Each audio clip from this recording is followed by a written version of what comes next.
That's me, Colt Sievers. And this is my hero's journey.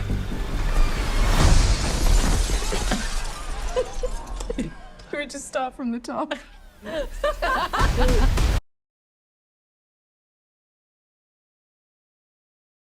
Here we are with Fallguy. What a film, what a film. We've been waiting for this since Ryan Gosling and Emily Blunt presented at the Oscars with their little comedic sequence taking a jab at each other's films. But the Fallguy actually is with the two of them as leads, but mainly Ryan Gosling. He's a troubled stuntman, let's call him, after an incident or an accident actually on the set. He injures his back. He takes a break for about 18 months from being a stuntman on set, and because of this break, he also abandons his very good romantic relationship with Jodie, which is Emily Blunt. 18 months later, when he comes back into the industry to help Jodie with a film, because now she's turned from a camera. From working on behind the camera, Jodie is now a full-time director, and this is her first big project. And then he comes back to help her with the big stunts in this action film, very cheesy action film and very sci-fi type of a film. But when he comes back, he actually finds out that she hasn't called for him, and then these are the comedic moments in the film. But what did you think? First impressions, Baz. When you walked in, what were your expectations from the film? Yeah, well, I mean, it's weird, isn't it? Because Ryan did a similar film recently. I think it was The Grey Man, I think was the title of it, which was also very action-packed, and I enjoyed that film. So, but going into this one, I thought it would be interesting to see Emily Blunt and Ryan Gosling on camera together. As you say, they had a bit of a witty kind of back and forth at the Oscars about Oppenheimer and Barbie. So I thought, already it's going to be good to see them two on camera. And as you just kind of laid out the story then, it's a little bit rom-commy. I think it's got something for everyone, this film. The humour in it is fantastic. Why are you here? I think there's been a misunderstanding. Clearly. Because I was under the impression that you did want me here. That's a delusional thought. We haven't spoken in a year. I'm happy for you. This whole director thing looks good on you. Even the gardening hat, somehow. Everyone wears them. It's like a set thing. Okay? Yeah, I see it. They're not making it look as good as you are, that's all. And I'm not trying to be flat. I'm just saying the facts. But you look good in everything. You look good in nothing, whatever. No, I don't mean it like that. But you do look good in nothing. This isn't going to work. You do, but it's not what I'm... And yeah, kind of you just follow Ryan's character as he gets embroiled in this real life action that he's kind of experienced with because he's already a stuntman by trade.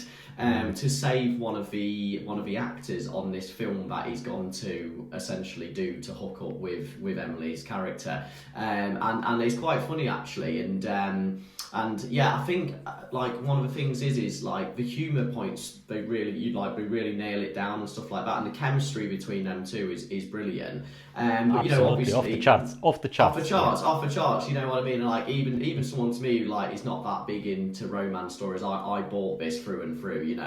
And there is a real charm coming off the screen when you see these two. But yeah, I think at the heart of it, obviously everyone's been talking about the acknowledgement of maybe a potential category in the Oscars for males and females who do stunts. Did you think that they kind of relayed that well? There is a beauty to the stunts in this film, to be honest, and maybe that's why it does deserve a category in itself to be nominated at the Oscars, not just the Oscars in general. Just because the director David Leitch for this film is a stunt coordinator himself. He knows what he's talking about.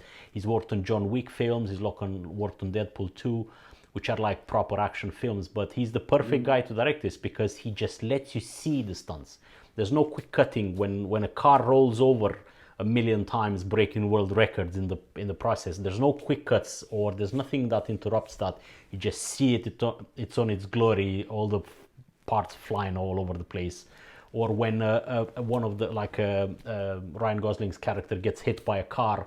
Again, you see it from above, yes, and it's not interrupted or cut in any shape. You just see the guy getting hit and lands on the floor, and all of that rolls down on the floor.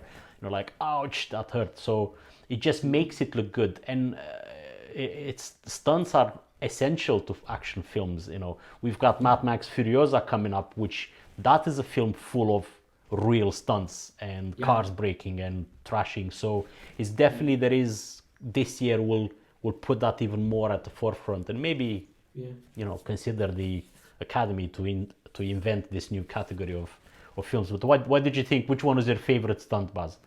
Well, I think the car roll. I think was it 8.5 flips. I think you said. Is that a Guinness World Record as well? We did the first take. It was still an amazing roll, but it wasn't what we were trying to achieve. But we had one more car. We finally came up with this calculation that gave us 8.5 rolls. Action!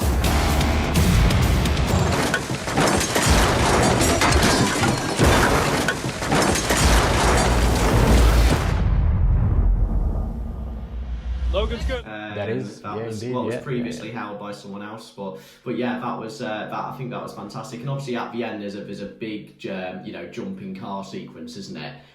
Which looks fantastic. But I think another good thing about this film is, like, if you're really interested in films like we obviously are, obviously because Emily Blunt, you know, in the film is a director, and obviously Ryan is a stuntman, and you know, you get to kind of see what goes on behind the scenes, but obviously all enclosed in an actual movie. And I just thought it was really clever, and also it looks really good as well, doesn't it? Because isn't this chap David Leitch, isn't he also the one who did John Wick? And obviously John Wick 4, and that film looked great, didn't it? That's a film you want to see on an HD TV. Absolutely fantastic.